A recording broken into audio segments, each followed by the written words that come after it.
Good day, Goldwing owners. Welcome to my workshop. Today I've got some good news, bad news for you. So I'm going to give you the bad news first. Numerous 2018 Honda Goldwings and at least one 2020 that I know of have burned out the audio unit. When the audio unit burns out, it takes out the 15 amp fuse that supplies power to it, and when you replace the fuse just blows again.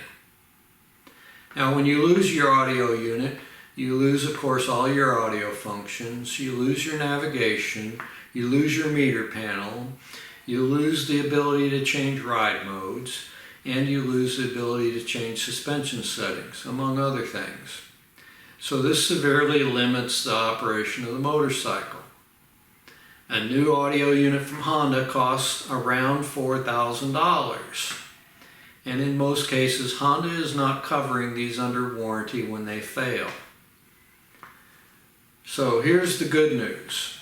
Through a collaborative effort, myself, Lewis Preston of Electrical Connections, and a member of the GL 1800 Riders Forum got together and we located some burned out units, took them apart, determined what was going wrong with them, sourced replacement components, and I have since begun repairing these.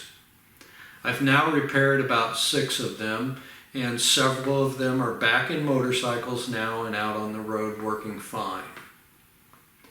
Now the cause of these audio units burning out has been speculated to be transient voltage spikes from the ISG, or the integrated starter generator, when the bike is attempted to be started with a low battery or jump started.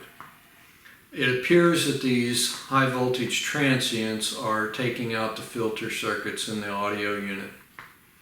So my advice would be keep your bike on a charger, keep the battery fully charged all the time.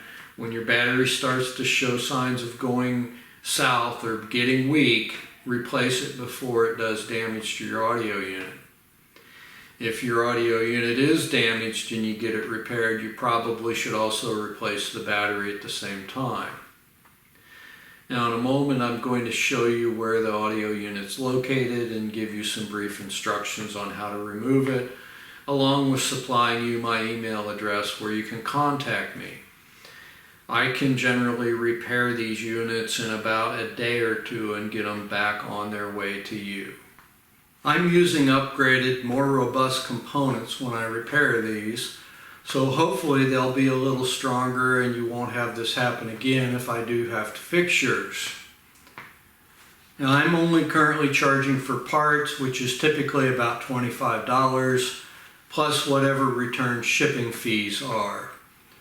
So below I'm going to give you my email address where you can contact me, and I can give you instructions on how to ship your unit to me. I've got the seat removed from my motorcycle so you can see the location of the audio unit. It's underneath the trunk, down at the rear of the seat. There's multiple electrical connectors on it that will all have to be unplugged. Now this one is a dummy connector, you do not have to remove it, but all the other connectors have to be removed. The trunk has to be removed, and I'm not going to show you how to do that because I've already got a video out on how to remove the trunk. Once you get the trunk removed, there are 4 bolts that hold the audio unit to the trunk stay. And there are nuts on the other side of the bolt that are a little bit tricky. You have to get a wrench down in there and hold the nuts so that they don't turn when you remove the bolts from the other side. All of these connectors are pretty straightforward. You may want to make sure that you take a picture or put labels on them so you make sure when you put it back in you get them all back in the same position they came off of. So, and just be careful, they all have little lock releases. You have to push in on the tab to release them and pull them out. But that's all there is to it. Just get the trunk off, disconnect the connectors, unbolt the audio unit, and it should lift out. Thanks, and hopefully this won't happen to you, but if it does, rest assured we can get you back on the road.